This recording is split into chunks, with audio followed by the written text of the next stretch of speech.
सृष्टि बचपन से ही दिखने में सुंदर नहीं थी, लेकिन अमीर बाप की बेटी सृष्टि पर उसकी माँ जान छिड़कती। मेरी बेटी कितनी प्यारी है, भगवान सबको सृष्टि जैसी बेटी दे। सृष्टि धीरे धीरे बड़ी होती है। एक दिन सृष्टि की सहेली कहती है, तू दिखने में कितनी अजीब सी है, लेकिन मैं जानती हूँ हम सब में सबसे अच्छी शादी तो तेरी ही होगी। तेरे पापा अमीर जो हैं। और बता नहीं सकते यार, दहेज तो हर कोई देता है, ये क्या ज्यादा ले जाएगी अपने पति के लिए? अरे बड़े शहर में कोठी है इसके पापा की। अरे पापा की है ना, कौन सी इसकी है? इसकी होती तब तो कोई भी लड़का इससे शादी कर लेता। अरे पापा की मतलब पापा की है तो मेरी ही है ना? किसने कहा? अब तेरी तो तब होगी ना जब तेरा भाई ना हो। वैसे भी शादी के बाद सारी प्रॉपर्टी भाई के नाम होती है। सृष्टि समझ जाती है कि उसे किसी भी हालत में माँ बाप की सारी प्रॉपर्टी को अपने नाम करना है, लेकिन कैसे? एक दिन सृष्टि का भाई शीनू कहता है, बहन क्या कर रही है? तुझसे एक बात करनी है।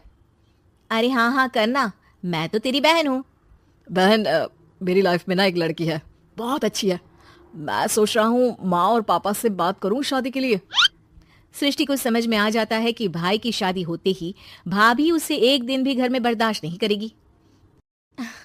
क्या बात है भाई, बताना कौन है वो?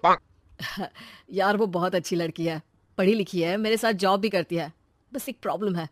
हाँ प्रॉब्लम? क्या प्रॉब्लम है भाई? यार वो शादीशुदा है, लेकिन उसके पति ने उसे सिर्फ इसलिए छोड़ दिया क्योंकि उसके माँ बाप दहेज नहीं दे पाए। सृष्टि ये सुनकर न जाने क्यों खुश हो जाती है। अरे भाई तो क्या हुआ, लड़की तुझे तो पसंद है ना? शीनू को लगता है कि बहन उसे समझ रही है। वो इस बात से अनजान होता है कि उसकी बहन की मंशा पूरा घर हड़पने की है। सृष्टि अपनी माँ से कहती है, मम्मी मुझे तो बहुत चिंता है, पता है शीनू क्या कर रहा है?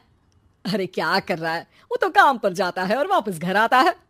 नहीं ना माँ, वो यही तो नहीं कर रहा, बाकी सब कर रहा है। आपको पता है उससे प्यार है, और वो भी एक शादीशुदा लड़की से। ये क्या हो गया? मैं सोसाइटी में क्या मुंह दिखाऊंगी? अरे तेरे पापा तो यही कहेंगे कि मैंने ही उसे बिगाड़ दिया है। माँ देखो, मेरी बात मानो, पापा पर भी विश्वास करने की जरूरत नहीं है। अब आप ही बताओ, पापा इतनी देर घर के बाहर रहते हैं क्यों? बोलो। अरे बेटा वो तो नौकरी करते हैं ना। तू बहुत भोली है माँ, पापा का ऑफिस तो 7 बजे खत्म हो जाता है, लेकिन देखो कितनी देर से आते हैं। अरे नहीं नहीं बेटा, ऐसी कोई बात नहीं है। सृष्टि माँ को एक औरत से बात करते पिता की फोटो दिखाती है। देखो माँ कैसे हैं पापा, मैं ना कहती थी कि पापा सही नहीं है। मैं तेरे पापा से बात करूंगी, दे फोटो मुझे। ओ माँ वो तो डिलीट हो गई। लेकिन चल तूने तो देख लिया ना, पापा से बाद में बात कर लेना, और हाँ मेरा नाम बिल्कुल मत लेना। हाँ माँ। अब क्या था, सृष्टि के माँ और पिता के बीच झगड़ा होना शुरू हो जाता है। सृष्टि के मन में क्या चल रहा था कोई नहीं जानता था। एक दिन, माँ सृष्टि के लिए एक लड़का देखा है, वो लोग शाम को उसे देखने आने वाले हैं। और हाँ माँ, एक खुशखबरी, मैं और पापा मिलकर एक नया बिजनेस ट्राई कर रहे हैं। शाम को लड़का आता है, सांवले रंग का। सृष्टि को तो बिल्कुल भी पसंद नहीं आता। लड़की की माँ कहती है, लड़की का चेहरा तो कोई खास नहीं, लेकिन अगर मेरे बेटे को आप लोग सेटल कर दें तो मैं उसकी शादी आपकी बेटी से करवा दूं। सृष्टि को लड़का बिल्कुल पसंद नहीं था। उसे भाई पर गुस्सा आ जाता है। लड़के वालों के जाने के बाद कहती है, माँ देखा शीनू मेरे लिए कैसा लड़का लेकर आया, न दिखाने लायक न सुनने लायक, सेटल भी नहीं, वो भी हम करे। अरे माँ मैं जानती हूँ ये मेरी शादी किसी भी घर में क्यों करवाना चाहता है। अरे कैसी बात कर रही है बहन, तूने तो देखा ना, लड़के को मैंने ही मना कर दिया तुझसे शादी के लिए। जिसने लड़का बताया था उसने उसकी बहुत तारीफ की थी। बात आई गई हो जाती है, लेकिन सृष्टि का मन शांत नहीं होता। क्या करूं कुछ समझ में नहीं आ रहा। मेरी शादी हो गई तो ये लोग पूरी प्रॉपर्टी शीनू के नाम कर देंगे, मेरे हाथ तो कुछ लगेगा ही नहीं। तभी सृष्टि को आइडिया आता है। वो किसी वकील को फोन करती है।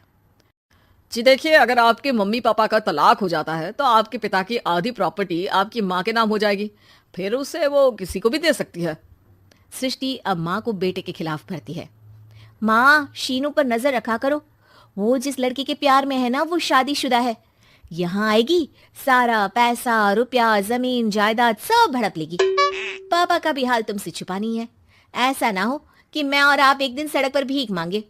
हे भगवान, मैं तो जीते जी मर जाऊंगी अगर ऐसा हो गया तो। ऐसा हो गया नहीं माँ, ऐसा ही होगा। अभी समय है, आगे का सोच लो। मैं तो कहती हूँ पापा से आधी प्रॉपर्टी लेकर अलग हो जाओ। पापा की आधी प्रॉपर्टी भी हम लोगों को अगर मिल जाती है ना, तो अगले 7 जन्म सफल समझो। बेचारी माँ बेटी के कहने पर पति से तलाक लेकर अलग हो जाती है। सृष्टि अब पैसों से गाड़ी और अपने दूसरे महंगे शौक पूरे करने लगी। उसके दोस्त भी उसके पैसे इस्तेमाल करते। सृष्टि, कल तुम कहाँ थी? मैं सारा दिन घर पर अकेली थी। तो मैं क्या करूं? मैंने ठेका तो नहीं लिया है ना तुम्हें संभालने का। माँ को सृष्टि से ये उम्मीद नहीं थी। वो बैठकर रोने लगती है। वहीं उसका पति यानी कि सृष्टि के पिता आ जाते हैं। मैं जानता था कि तुम्हारा यही हाल होगा, तो आपने मुझे रोका क्यों नहीं? मैं रोकता तो तुम रुकती क्या? सृष्टि के कहने पर तुमने मुझ पर, अपने बेटे पर शक किया, लेकिन तुम ये भूल गई कि कैसे हम दोनों ने मिलकर जीवन में इतना सब खड़ा किया। माँ पति के गले लग जाती है। मुझे माफ कर दीजिए, मैंने आपकी कमाई का एक बड़ा हिस्सा गवा दिया। कोई बात नहीं, तुम साथ हो तो मैं ऐसी 7 प्रॉपर्टी खड़ी कर दूंगा। तभी वहां सृष्टि आ जाती है रोते हुए। माँ, मयंक ने मुझे छोड़ दिया। वो बोल रहा था जब तक मेरे पास पैसे थे तब तक ही वो मेरे साथ था। पापा, माँ, मुझे माफ कर दीजिए।